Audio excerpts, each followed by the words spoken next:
Graça e paz, irmãos. Louvado seja nosso Senhor Jesus Cristo. Vamos abrir as nossas Bíblias no livro do profeta Ezequiel. Livro do profeta Ezequiel. Nós leremos nessa noite o capítulo de número 4.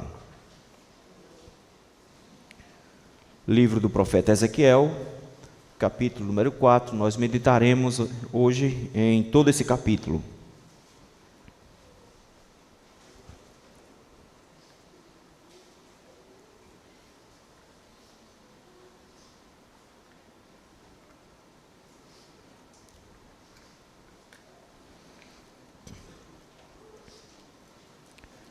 Livro do profeta Ezequiel, capítulo de número 4. Baixa um pouquinho. Nos diz assim a santa palavra do Senhor: Tu, pois, ó filho do homem, toma um tijolo, põe-no diante de ti e grava nele a cidade de Jerusalém. Põe cerco contra ela, edifica contra ela fortificações, levanta contra ela tranqueiras e põe contra ela arraiais e ariates em redor. Toma também uma assadeira de ferro e põe-na por muro de ferro entre ti e a cidade. Dirige para ela o rosto, e assim será cercada, e a cercarás. Isto servirá de sinal para a casa de Israel. Deita-te também sobre o teu lado esquerdo, e põe a iniquidade da casa de Israel sobre ele. Conforme o número dos dias que te deitares sobre ele, levarás sobre ti a iniquidade dela. Porque eu te dei os anos da sua iniquidade, segundo o número dos dias, 390 dias. E levarás sobre ti a iniquidade da casa de Israel. Quando tiverem cumpridos esses dias, deitar-te-ás sobre o teu lado direito, e levarás sobre ti a iniquidade da casa de Judá. 40 dias te dei, cada dia por um ano. Voltarás, pois, o rosto para o cerco de Jerusalém, com o teu braço descoberto, e profetizarás contra ela. E eis que te prenderei com cordas. Assim não te voltarás de um lado para o outro, até que cumpras os dias do teu cerco. Toma trigo e cevada, favas e lentilhas, mete-os numa vasilha e faze deles pão, segundo o número dos dias que te deitares sobre o teu lado. 390 dias comerás dele. A tua comida será por peso, 20 ciclos por dia, e de tempo em tempo a comerás. Também beberás a água por medida, a sexta parte de um rim, de tempo em tempo a beberás. O que comeres será como bolos de cevada, cozê-lo-ás sobre esterco de homem, à vista do povo. Disse o Senhor: assim comerão os filhos de Israel o seu pão imundo entre as nações, para onde os lançarei. Então disse eu: ah, Senhor Deus, eis que minha alma não foi contaminada, pois desde a minha mocidade até agora nunca comi animal morto de si mesmo, nem dilacerado por feras, nem carne abominável entrou na minha boca. Então ele me disse: deite esterco de vacas em lugar do esterco humano. Sobre ele prepararás o teu pão. Disse-me ainda: filho do homem, eis que eu tirarei o sustento de pão em Jerusalém. Comerão pão por peso, e com ansiedade beberão a água por medida e com espanto, porque lhes faltará o pão e a água. Espantar-se-ão uns com os outros, e se consumirão nas suas iniquidades. Vamos orar mais uma vez. Senhor Deus, eterno Pai, todo-poderoso, graças te rendemos, meu Senhor, porque o Senhor, de forma muito bondosa e generosa, nos permite adentrarmos a tua presença em adoração, e nos juntamos ao Senhor nesse louvor, cantamos ao Senhor, erguemos nossas vozes ao Senhor em oração. Mas nesse momento, Senhor, que a Tua palavra está aberta diante dos nossos olhos, nós te pedimos, cala o nosso coração, Senhor. Não permite que nossa mente divague e fuja daqui. Não permite que os nossos ouvidos sejam ouvidos surdos. Arrasta-nos, ó Senhor, cativos à Tua presença, para que ouçamos claramente a Sua voz. Fala conosco hoje à noite, Senhor. Ilumina nossa mente para entendermos a Tua palavra. Esclarece o nosso entendimento para que fique claro, Senhor, aquilo que o Senhor deseja para cada um de nós. E enquanto faz isso, Senhor, move os nossos corações. Move, Senhor, para que o Teu Espírito Santo possa trabalhar neles e sejamos assim transformados por Ti. Nós te rogamos isso no nome santo de Jesus Cristo. Amém. Irmãos, pouco mais de 130 anos atrás, no ano de 1890, um autor muito conhecido chamado Oscar Wilde, ele escreveu um dos clássicos da literatura mundial, um livro chamado O Retrato de Dorian Gray. Na verdade, é uma história bem simples, bem fantasiosa. Dorian Gray é um rapaz bonito, elegante, rico, e ele recebe um presente estranho. Alguém pinta para ele um retrato dele, um quadro dele, em toda a sua beleza, em toda a sua glória, em toda a sua riqueza. E quando ele vê esse quadro, e ele acha tão bonito e perfeito, comparado ao que ele é naquele momento, ele faz um desejo. E o desejo dele é que ele se torne como aquele quadro, e seja eterno em sua beleza, como aquele quadro é.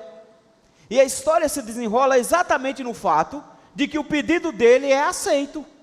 E ele, por causa desse desejo, se torna imortal. Quando ele se descobre imortal, ele descobre que pode fazer qualquer coisa. Ele não pode morrer, ele não pode envelhecer, ele não pode adoecer. Então ele acha que pode aproveitar a vida da melhor maneira possível. Dorian Gray então passa a viver de forma dissoluta, enfiado em miséria, em destruição. Ele se droga, ele vive em prostituição, ele come besteiras, ele pega doenças, mas ele não sofre nada. No entanto, à medida que o tempo vai passando, o seu quadro vai ficando parecido com aquilo que ele está passando. Então é o quadro que envelhece, é o quadro que pega um bocado de doença, é o quadro que vai ficando todo craquelento, é a figura do quadro que vai ficando com a imagem perfeita dos pecados e da miséria de Dorian Gray. Ele passa muito tempo com nojo daquele quadro, por ver a sua real imagem. Afinal, quem ele é, não é como ele se apresenta, mas ele é como aquele quadro é. Ele esconde o quadro num porão, por muito tempo ele tenta não ver aquele quadro, mas não tem jeito. Depois de muito tempo, ele angustiado em ver a imagem horrenda que ele via de si mesmo naquele quadro, ele pega uma faca e ataca o quadro, e quando ele fura o quadro, é ele quem morre. E quando as pessoas chegam para encontrar o corpo, na verdade o quadro está perfeito, com a imagem como ele era quando era jovem, mas ele está com a imagem de todas as mazelas de uma vida completamente contaminada pelo pecado. Em meio à sua luxúria, crueldade, em meio à sua miséria de pecado, esse homem, meus irmãos, que aparentava ter uma bela presença, na verdade escondia por trás um retrato que era a sua deformidade. Esconder o pecado, meus irmãos, na verdade é uma especialidade nossa. Nós gostamos de ter esse quadro bonito por fora, mas que na verdade escondemos em nosso porão a realidade de quem nós realmente somos. Mas cedo ou mais tarde, esse envelhecimento e essa visão dessa miséria que existe em nós, ela aparece. E geralmente é Deus que mostra, meus irmãos, quem nós realmente somos. É quando essa miséria vem à tona, é quando todo o nosso pecado vem à tona, e quando nós somos confrontados com a imagem de quem nós realmente somos, é que nós descobrimos, meus irmãos, que o juízo de Deus, ele é aplicado a essa figura que nós queremos esconder, e não é a figura que nós gostaríamos de apresentar. É um juízo de Deus contra o pecado de Israel, de forma severa, que nós encontramos aqui no texto que nós acabamos de ler. O livro do profeta Ezequiel foi escrito, meus irmãos, visando um grupo específico, os exilados na Babilônia. Ele, não só ele, mas assim como Zacarias, assim como João Batista, eles eram sacerdotes, da linha sacerdotal. E no capítulo 1, logo no versículo 1, diz que quando ele tinha 30 anos, quando ele deveria assumir, então, o sacerdócio, Israel é levado cativo e ele fica sem a oportunidade de servir no templo. Mas o Senhor dá para ele um ministério profético em conta disso. Ele era contemporâneo de Jeremias, de forma que o Senhor levanta para si 3 profetas, um dele ainda em Israel. Jeremias profetiza desde antes do cativeiro, até pouco depois do cativeiro em Jerusalém. Lá no cativeiro nós temos Daniel profetizando dentro do palácio, mas Ezequiel ficou com uma missão bem difícil, profetizar no meio do povo. O motivo dele estar profetizando no meio do povo é que o povo não acreditava nos profetas verdadeiros. E havia vários profetas falsos. E os profetas falsos, como todo profeta falso pregava boa notícia. Era sempre uma boa coisa. Eles diziam, não se preocupem, vai ser rápido. Nós vamos voltar muito rápido para Jerusalém. Na verdade, eles pensavam que o Egito iria socorrê-los e que por conta disso a Babilônia ia desistir e eles iam voltar para Jerusalém. Eles diziam, o Senhor não vai nos permitir perder, o Senhor não vai permitir que a sua cidade seja destruída, o Senhor vai devolver todos nós para Jerusalém. Foi preciso Jeremias escrever uma carta para os exilados dizendo, se acostumem, fiquem por aí, quem tiver de casar, case, quem tiver de arranjar uma casa, arranje, quem quiser montar um negócio, monte, porque vocês vão ficar pelo menos uns 70 anos presos aí. Foi com base nesse material que Daniel vai descobrir mais tarde, quando vai chegar o fim do cativeiro. Mas eles não iam sair dali. O Senhor manda esse profeta, meus irmãos, numa convocação fantástica. O capítulo 1 mostra uma apoteose de poder, a glória do Senhor se apresentando para convocar esse sacerdote para ser profeta. E nesse momento que ele é convocado, o Senhor mostra-se para ele como aquele que controla todas as coisas, como um Deus que tem um trono acima de todos os tronos, mas um trono que se move, que vai junto com o povo para a Babilônia. É tanto que quando nós chegamos no capítulo 2, o trono já está na Babilônia, no lugar onde Ezequiel iria profetizar.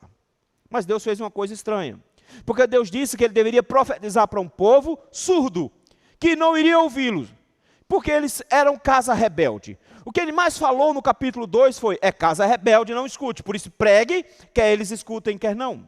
Mas estranhamente, no final do capítulo número 2, aliás, no final do capítulo número 3, nós vimos o Senhor dizendo que uma vez convocando-o para pregar, tiraria dele a voz, ele não iria falar nada.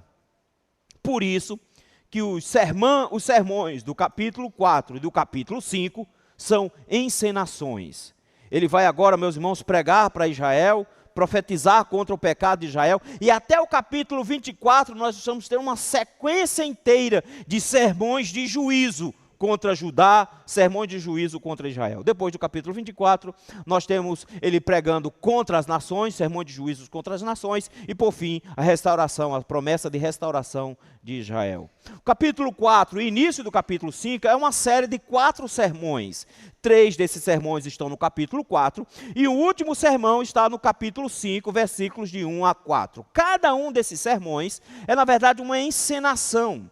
Ele faz uma espécie de encenação para pregar a palavra do Senhor. E enquanto ele faz essa encenação, meus irmãos, ele na verdade manifesta o pecado do povo, mas principalmente manifesta o juízo divino em ação. O texto vai nos falar, meus irmãos, de como esse juízo se manifesta. E é isso que eu gostaria de ver com os irmãos hoje à noite. O juízo divino em ação. 3 características assustadoras do juízo divino. A primeira característica que nos assusta está aí nos versículos de número 1 a 3, que o juízo divino ele é imprescritível.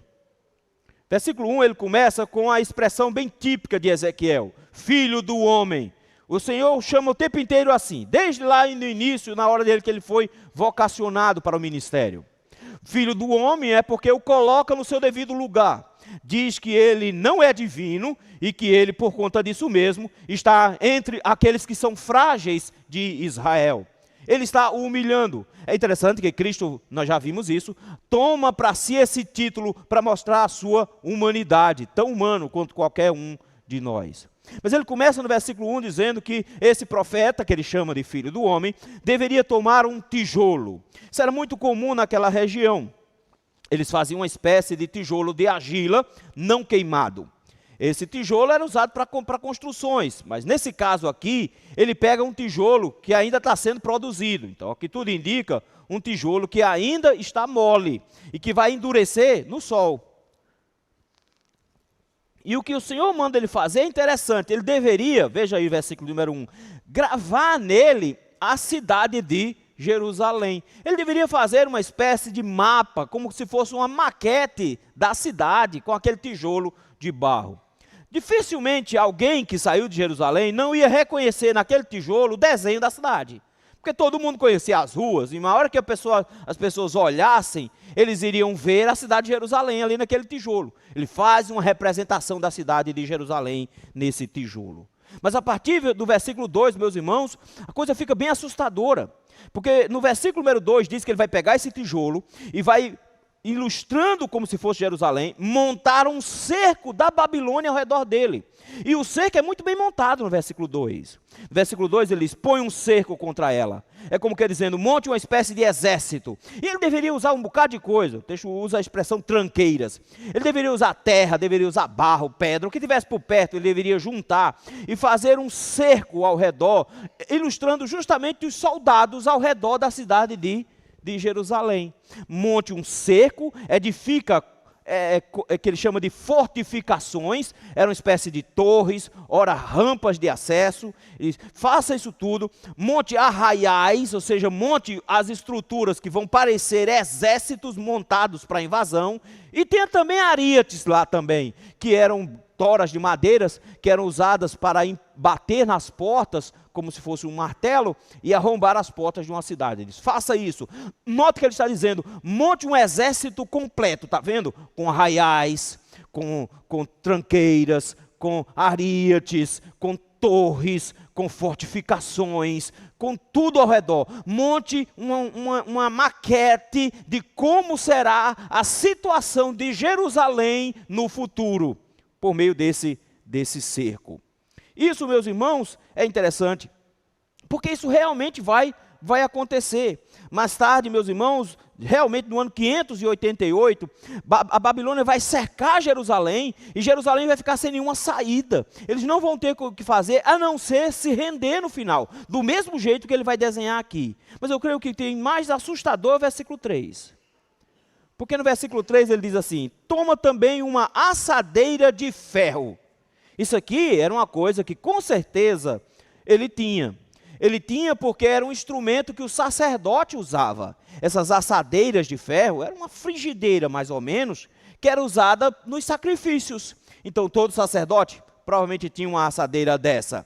Ele disse, pega essa frigideira, essa panela de ferro, e você vai usar também. E agora só o que ele fez, ele tinha uma maquete da cidade, ele tinha uma maquete do cerco da Babilônia ao redor da cidade, mas no versículo 3 ele diz, pegue essa assadeira de ferro e põe-na por muro de ferro entre ti e a cidade. Agora, meus irmãos, o profeta, ele está ilustrando não ele mesmo, não é ele que está se escondendo da cidade. No momento que ele está de fora, de cima, de longe, olhando para aquela cidade miudinha ali na frente dele, com aquele exército ao redor, ao colocar essa frigideira no rosto, ele está dizendo que o rosto do Senhor está contra o seu povo, numa proporção tão grande, mas tão grande, que é como se tivesse uma barreira de ferro entre eles e o seu povo. É interessante ver, meus queridos, que lá em Números capítulo 6, versículos de 24 a 26, era o sacerdote que deveria impetrar a bênção araônica sobre o povo.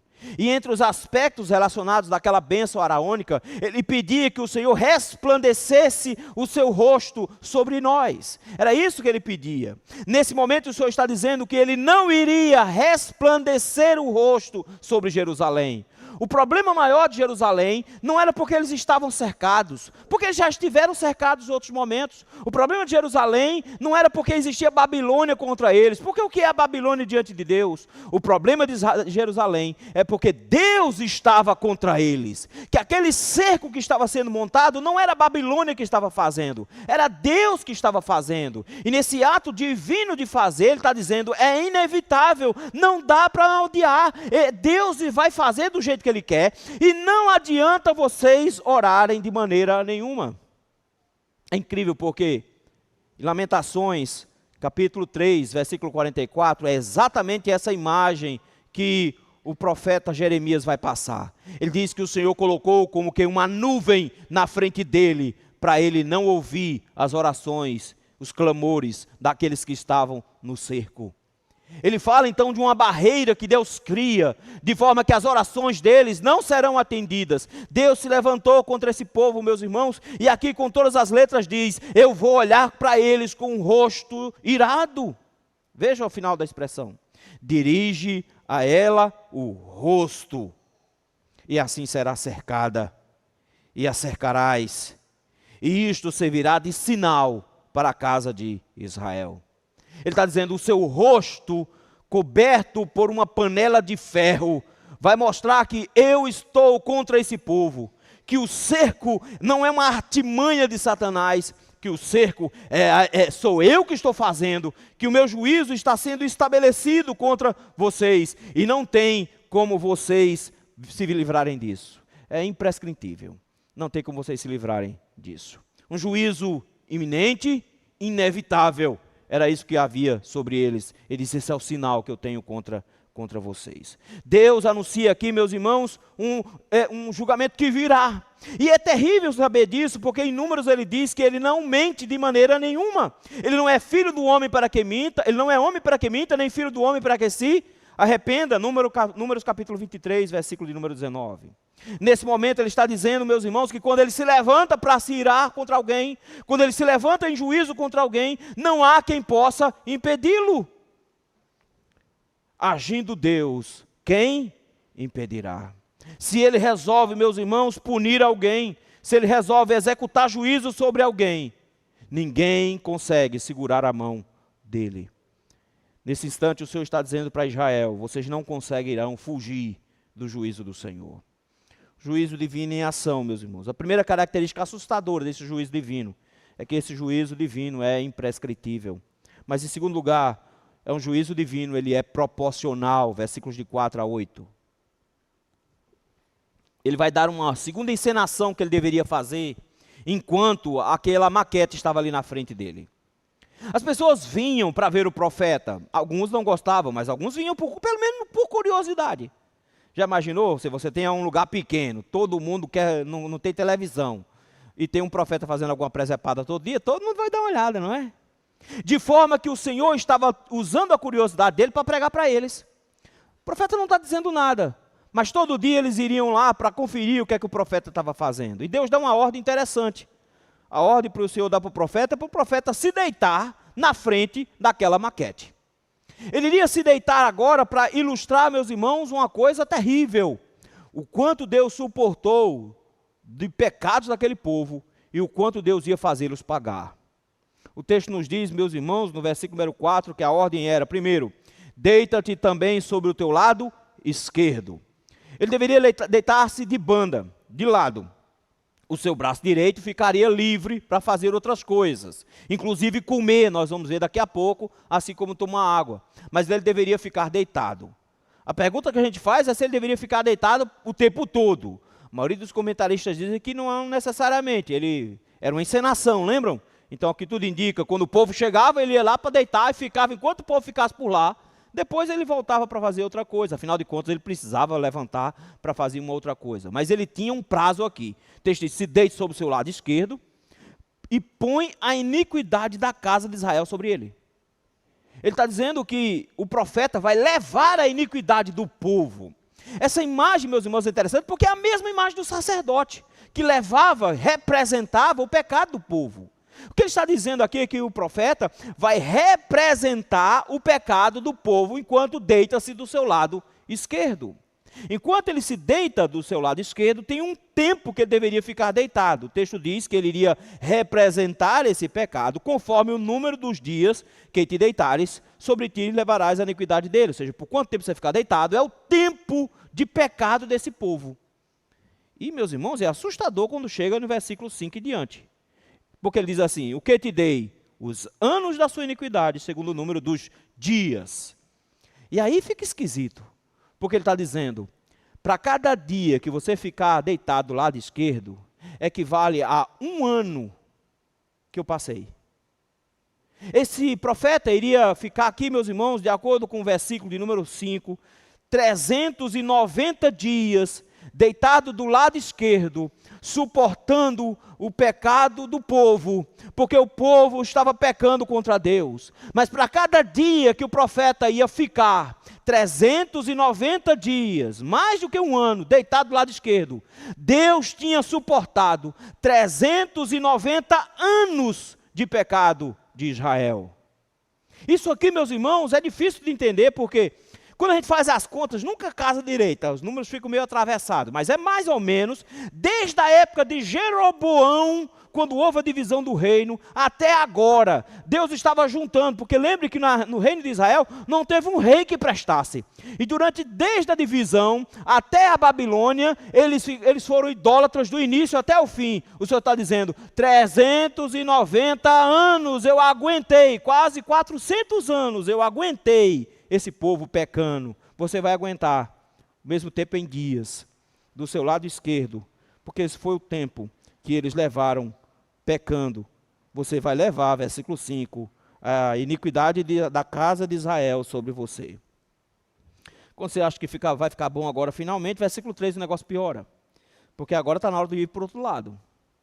Ele diz, vai ser 390 dias por causa de Israel, deitado do lado esquerdo, e vai ser mais 40 dias deitado do lado direito, mas agora correspondente ao pecado de Judá.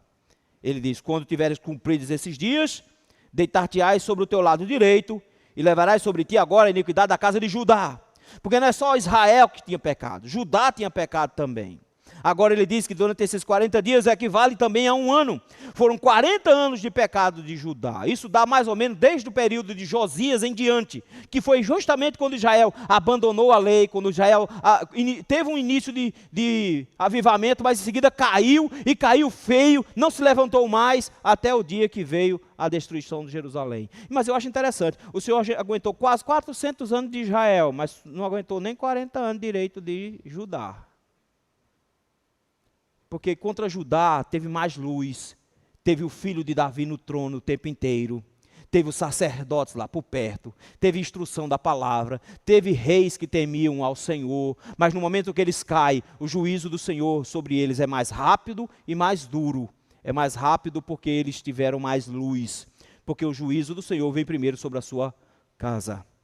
Ele diz, 40 dias, você vai estar lá com o seu braço descoberto, agora com o braço esquerdo descoberto, mas com o direito imobilizado, para que não corresse o risco dele se mexer. Versículo número 8 diz que o próprio Deus o prenderia, diferente do capítulo anterior, quando diz que o povo prenderia, aqui diz que Deus iria amarrá-lo, como que dizendo, eu não vou deixar você se mexer, porque eles precisam notar isso. Era para quando as pessoas chegassem lá e dissessem, quanto dia ele já está assim? Rapaz, já está uns 30 dias assim, muito tempo, e eles deveriam notar o tempo em que o profeta iria ficar sobre aquele lado, meus irmãos, justamente para lembrar do tempo que o Senhor passou suportando o pecado do povo, antes de fazer aquilo que eles estão vendo na sua frente. Antes de Deus levantar um cerco contra Jerusalém, o Senhor suportou quase 400 anos de pecado de Israel, e 40 anos de pecado de Judá. Deus teve muita paciência. Mas no momento em que a paciência do Senhor se acaba, no momento que a paciência do Senhor se esvai, Ele vai punir com todas as forças a Israel, e a sua punição será justa, será exatamente proporcional. Pelo tempo que esse povo, meus irmãos, pecou contra o Senhor irá fazer com que eles fiquem lá agora, para pagar por todos esses pecados que eles cometeram contra Deus. Eles terão a cidade destruída, eles terão o templo destruído, eles terão os sacerdotes mortos, eles terão toda a sua vida desbaratada, eles serão levados para o cativeiro e vão perder a terra. O Senhor vai julgá-los, e julgá-los de maneira proporcional. Deus vai fazer com que eles paguem pelo pecado que eles cometeram. Deus é justo, meus irmãos. Deus não pune o inocente, mas também Ele não inocenta o culpado. Deus sabe exatamente o que nós fazemos, e ao produzir o seu juízo, Ele produz um juízo justo. Ele não aplicou naquele momento, até agora, meus irmãos, porque Ele é longânimo. Pedro nos diz isso na sua segunda carta, no capítulo de número 3, versículo número 9, que se Deus não agiu ainda em juízo, é porque Ele é longânimo e não quer que ninguém se perca. É isso que Ele não quer. Ele não quer que as pessoas se percam, mas que se arrependam e cheguem ao pleno conhecimento da verdade. Mas eles tiveram um tempo de sobra para se arrepender, e o Senhor agora vai castigá-los conforme o pecado que eles praticá-lo. Deus tem muita paciência, meus irmãos, mas tem uma hora que a paciência de Deus se acaba. A paciência do Senhor tem limites. Paulo diz isso no capítulo 2 de Romanos. E é quando essa paciência se acaba, que ele resolve ser justo. Por isso, meus irmãos, o texto nos leva a uma terceira e última característica assustadora sobre o juízo de Deus. A primeira característica é que o juízo de Deus é imprescritível. A segunda é que ele é proporcional. Mas, em último lugar, o juízo divino é pedagógico. No versículo 9 em diante. Os 2 primeiros sermões que ele pregou eram sermões mais práticos no que diz respeito ao cerco. Agora ele vai expandir para mostrar os sofrimentos. No primeiro momento, mostrando os motivos do cerco. Agora mostrando as consequências do cerco. O seu 4º sermão, que vai do versículo 1 ao versículo 4, que nós vamos ver o mês que vem, continua nessa mesma pegada do Senhor mostrando as consequências. Mas agora, em especial, ele vai mostrar o que acontece quando o Senhor se levanta contra o seu povo, nos mesmos moldes do que nós vimos hoje pela manhã, no capítulo 6 do livro de 2 Reis. O Senhor está produzindo um cerco. E da mesma forma como o Senhor produziu um cerco em Samaria pela mão de Ben-Hadad e acabou com aquela desgraça toda que nós vimos hoje pela manhã, vai acontecer a mesma coisa aqui. O texto diz assim: toma trigo e cevada, e favas e lentilhas, mete numa vasilha e faze deles pão. Isso aqui, meus irmãos, é de uma bagunça terrível, porque se você prestar atenção, ele está usando tudo ao mesmo tempo. Trigo, ok, dá para fazer pão com trigo. Mas cevada na verdade era comida para cavalo, era para animal. Não se comia esse negócio, era uma comida ruim. Mas ele manda juntar mais, junta com fava e junta também com lentilha. Já imaginou? Era o juntadão aí, tudo numa farofa só. Não sei se o mendigo faz assim também, mas na minha época o mendigo passava com um saco e a gente ia jogando farinha dentro. Na época de vocês era assim? Mas aí juntava uma farinha de uma coisa, farinha do outro, ficava um negócio estranho, né? Porque ficava um bocado de farinha diferente dentro do saco. É mais ou menos isso que ele está fazendo. Faz um bocado de farinha diferente, joga tudo dentro de um saco. Você acha que esse pão vai prestar? Isso não vai. Ele está comendo restos. Está vendo? Eles pegam o resto, comida que ninguém quer, junta tudo, faz uma farofada aqui, com todo tipo de coisa que é dentro. E você vai botar numa vasilha. E você vai comer pão feito com esse negócio. A comida deveria ser horrível, meus irmãos. Porque comer um negócio misturado desse jeito, não deveria ser bom. Mas vai piorando. Ele disse que ele deveria comer segundo o número dos dias que te deitares sobre o teu lado. 390 dias comerás deles. Por tanto tempo quanto eles pecaram, Deus iria puni-los, lembra? Então ele deveria ser punido pelo tempo que o povo tinha pecado. Se o povo pegou 390, por quanto tempo ele vai ficar comendo essa porcaria? 390 dias. Mas para piorar, porque se for comida ruim, mas tiver muito, ainda está valendo. Mas o versículo número 10 diz que além de comida ser ruim, ainda era pouco. O texto vai nos dizer então que ele deveria fazer essa comida por peso. Ele deveria pesar o tanto de comida que ele iria ter que comer todo dia. Esse peso, meus irmãos, é terrível, porque dá muito pouco. O texto vai nos dizer que daria em torno de 280 gramas por pão. Então, é um tequinho de nada. É um pouquinho de nada, é um beijuzinho por dia, feito com essa farofada todinha. Ele deveria fazer esse negócio e comer esse beiju uma vez por dia. Quando ele diz que a comida deveria ser por peso e com a comida ruim, ele está dizendo, é assim que vocês vão viver. Vocês vão viver a partir de agora comendo pouco e comendo ruim. Sabe o que é mais interessante, queridos? É que, já parou para pensar como é? Porque se acostumar com coisa boa é fácil, não é? Se acostumar com iFood é maravilhoso. Tocou, chega a pizza, é uma maravilha. Agora, quando o negócio aperta, que você tem que voltar a comer pão seco, aí o negócio fica complicado. Se acostumar com o que é ruim é bem difícil. E o texto, meus irmãos, nos mostra justamente essa ação de Deus castigando o povo, fazendo com que eles passassem por essa situação. Se você voltar um pouquinho aí na sua Bíblia, só um pouquinho nas suas páginas, para o capítulo de número 4 de Lamentações, você vai ver o Senhor profetizando como é que vai ser a vida deles a partir de agora. E a forma como o Senhor mostra que eles iriam se comportar com relação à comida é terrível. Olha aí capítulo 4, versículo de número 3 em diante. Até os chacais dão peito, dão de mamar a seus filhos. Ou seja, o bicho do mato dá de mamar aos filhos. Mas a filha do meu povo tornou-se cruel como os avestruzes no deserto. Ele diz, uma mãe vai se recusar a dar comida ao filho, do jeito do avestruz, que simplesmente bota os ovos e finge que não é nem dele. Não dá comida para eles. Vai ser desse jeito. Não vai dar comida. Olha que tristeza, versículo 4. Sempre são as crianças que sofrem. A língua da criança que mama fica pegada pela sede ao céu da boca. A criança não tem o que comer, porque a mãe não tem leite para dar. Ela está passando fome, então ela não tem leite. Os meninos pedem pão. E o que acontece? E ninguém há que lhe dê. A criança pedindo comida e ninguém tem comida para dar. Mas olha o versículo 5. Os que se alimentam de comidas finas é o pessoal do Rique Fife, o pessoal do comida gourmet, do restaurante chique. Tinha muita gente em Israel assim.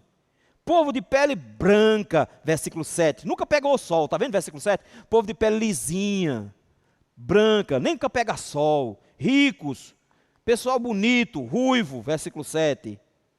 Aí ele faz assim, esse pessoal de comida fina vai desfalecer na rua com fome. Além disso, os que se criaram entre escarlata, se apegam aos... Já imaginou uma pessoa que foi criada em berço de ouro, e do nada está tentando encontrar comida na lixeira? Ele diz, assim vai ser a realidade de vocês. E quando você chega no versículo número 10, ele diz assim, as mãos das mulheres, outrora compassivas, cozeram seus próprios filhos, e estes lhe serviram de alimento na destruição da filha do meu povo. A mesma imagem lá da Síria, viram? As mães cozinhando os filhos para comer. Ele diz, é isso que espera vocês. Vocês estão com comida racionada. A comida de vocês vai ser pequena, vai ser pouca. Porque no final das contas, o juízo do Senhor está ensinando a vocês que não é possível encontrar felicidade longe do Senhor. E se vocês desobedecem ao Senhor, Deus vai ensinar a vocês que vocês precisam se voltar para Ele para ter a vida que vocês tinham. Porque se vocês viviam numa terra que mana leite e mel, se vocês viviam numa terra que tinha fartura e tinha coisa boa, era porque Deus dava, mas vocês viraram as costas contra o Senhor e querem continuar desfrutando das bênçãos do Senhor. Experimentem um pouco quando Deus tira as coisas boas da vida. Como se você dissesse assim, já está ruim. Porque o profeta vai comer comida ruim e ainda vai comer pouco. Vai passar fome. Ele deveria beber pouca água também. Ele deveria beber coisa de menos de meio litro mais ou menos de água por dia.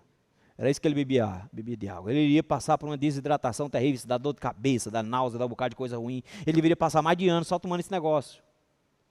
Então está ficando pior, está vendo? O Senhor diz, vocês vão racionar comida e vão racionar água. Vocês não vão ter nem o que comer, nem o que beber.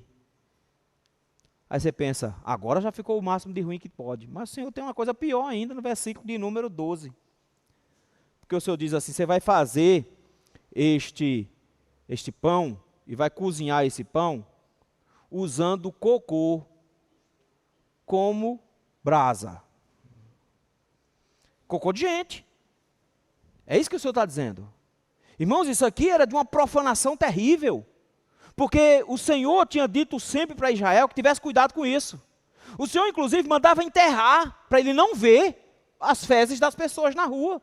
Ele mandava enterrar.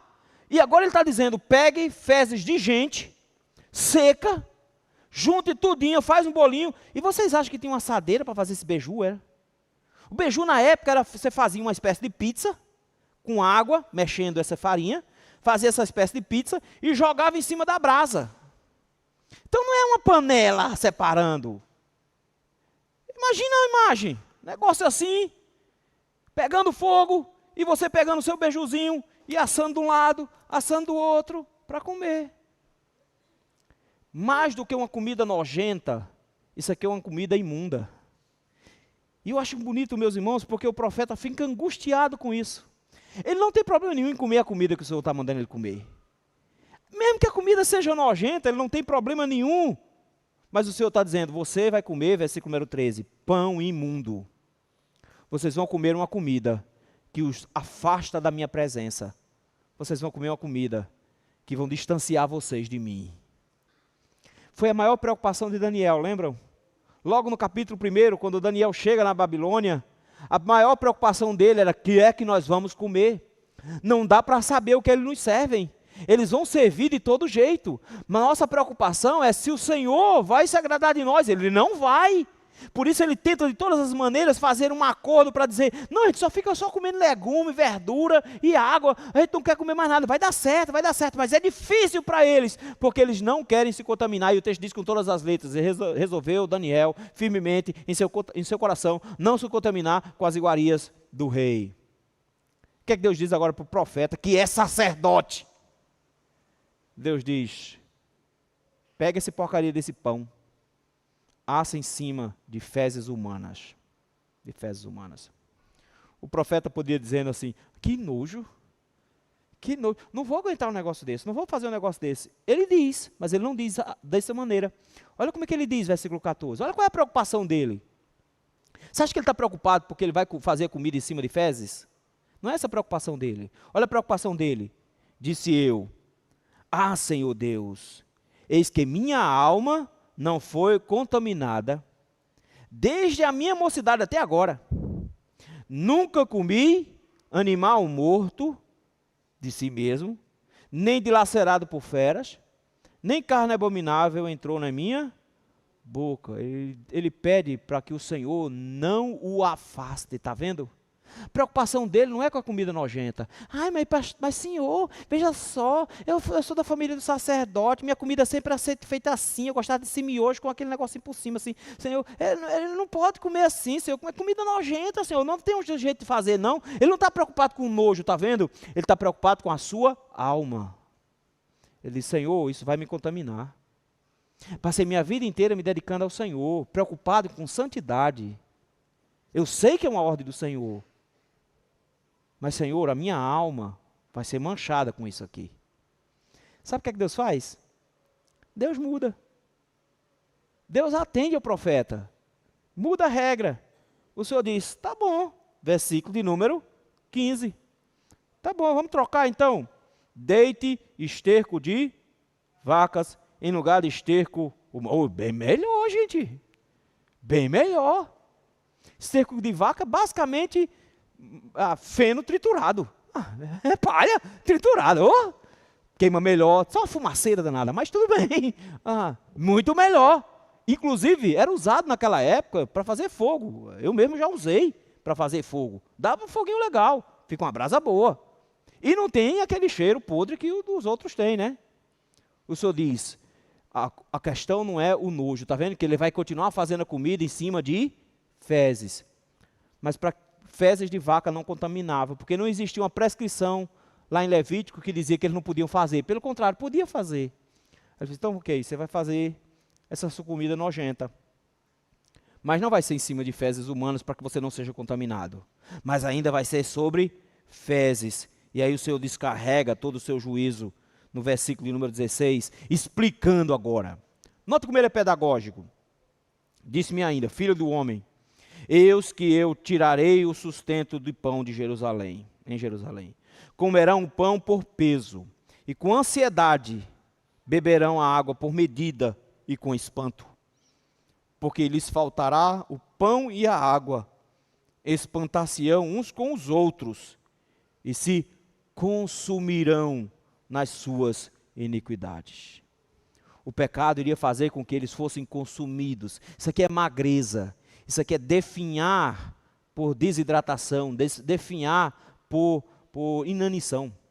Ele está dizendo, eles vão ser consumidos pelo pecado deles. Eles vão ter a cara que o pecado deles tem.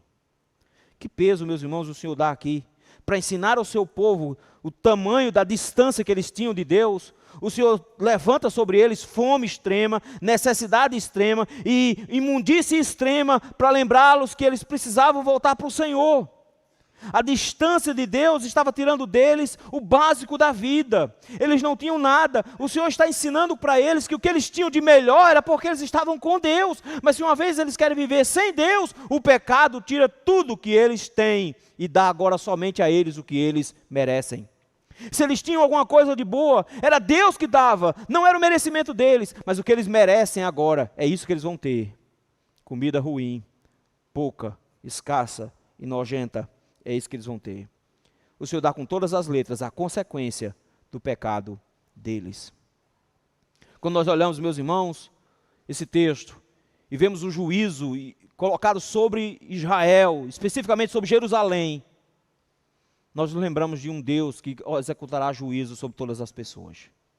Nós nos lembramos de um Deus que ameaça a todos os homens com juízo eterno. E essa é a nossa grande preocupação hoje, meus irmãos, porque o texto nos ensina, em primeiro lugar, que o juízo de Deus, por ser imprescritível, ele não pode ser evitado. O Senhor, meus irmãos, há de julgar vivos e mortos. E na hora certa, no momento certo, Ele há de lançar sobre todas as pessoas o seu cerco e ninguém vai conseguir fugir.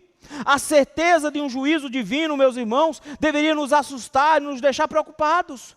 O texto nos mostra de que quando Cristo aparecer nas nuvens, Ele irá julgar vivos e mortos, e cada um deverá prestar conta dos seus atos, e quando o Senhor cercar os homens, não haverá montanhas que sejam capazes de escondê-los. Todo filme que você assiste de catástrofe tem sempre um buraco no chão para se esconder, uma nave para fugir, mas de Deus não haverá nenhum tipo de fuga. No dia em que Deus se levantar para julgar, Ele vai pegar todo mundo.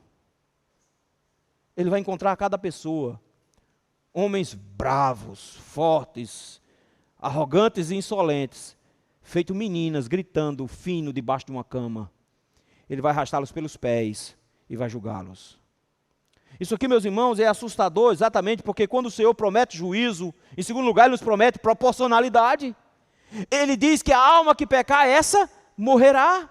De que os homens, meus irmãos, terão a punição definitiva pelos seus próprios pecados, que o Senhor não se esquece de nada, e que Ele próprio será testemunha no dia do julgamento, que o Senhor saberá dar em justa medida, que o Senhor saberá julgar de forma reta, e que o Senhor não vai ser desproporcional, que Ele vai dar como eternidade inteira de punição àqueles que passaram uma vida inteira em condenação.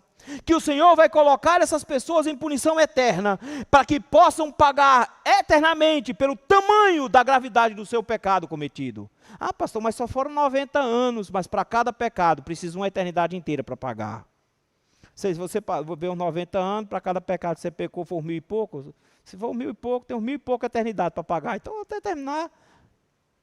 Ele diz, não, será proporcional. E por último, meus irmãos, o texto nos ensinou que é também pedagógico, é para nos ensinar. Nos ensinar que Deus, meus irmãos, concede graça, mas que essa graça tem limite. E que por isso mesmo, o que nós experimentamos agora no mundo é bênção de Deus. Esse ar que você está respirando, geladinho, é bênção de Deus. A comida que você comeu hoje, que te alimentou, foi bênção de Deus.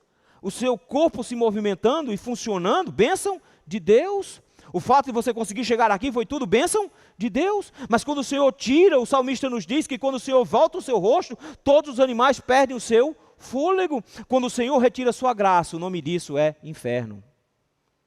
Inferno, meus irmãos, é o lugar onde a graça do Senhor é retirada e os homens recebem exatamente aquilo que eles mereciam, para eles aprenderem como é que Deus lida com o pecado.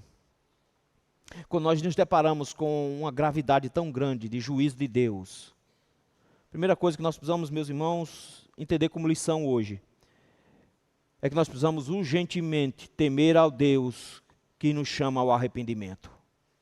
Se Ele disse isso para Israel e fez, por que é que nós achamos que conosco vai ser diferente? O Senhor nos convida hoje, meus irmãos, a mudarmos essa situação. Porque eu e você não precisamos enfrentar o juízo de Deus. Aqueles que creem em Jesus Cristo, passaram da morte para a vida, não entrarão em juízo, foi isso que Ele prometeu.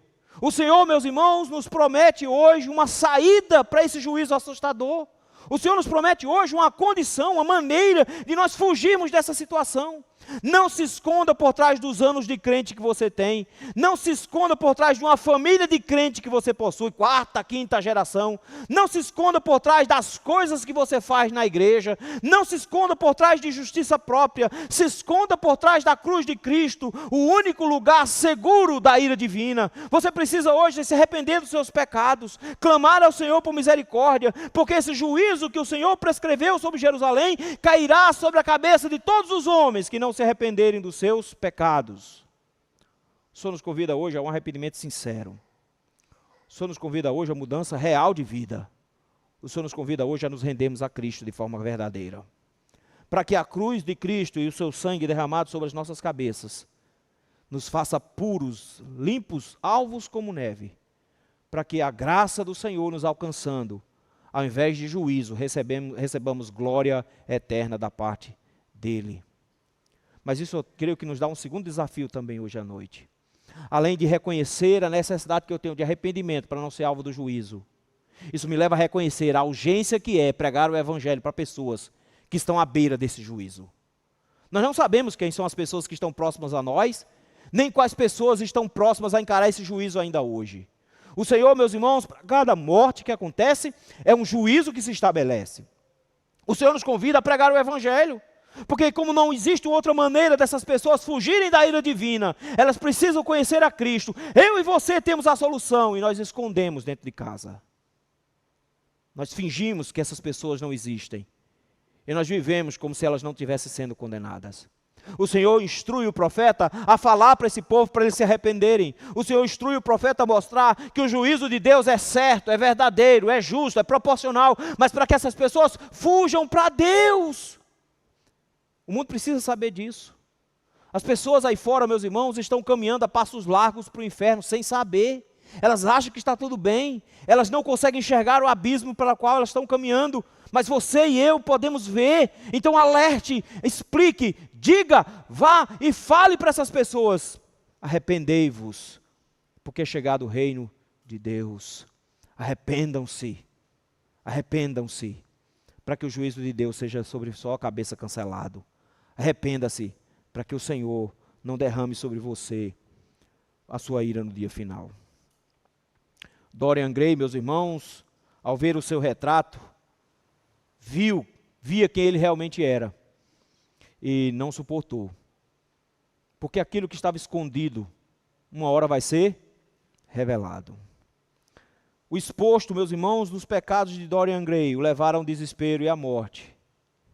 O Senhor nos convida hoje a termos uma posição diferente da de Dorian Gray.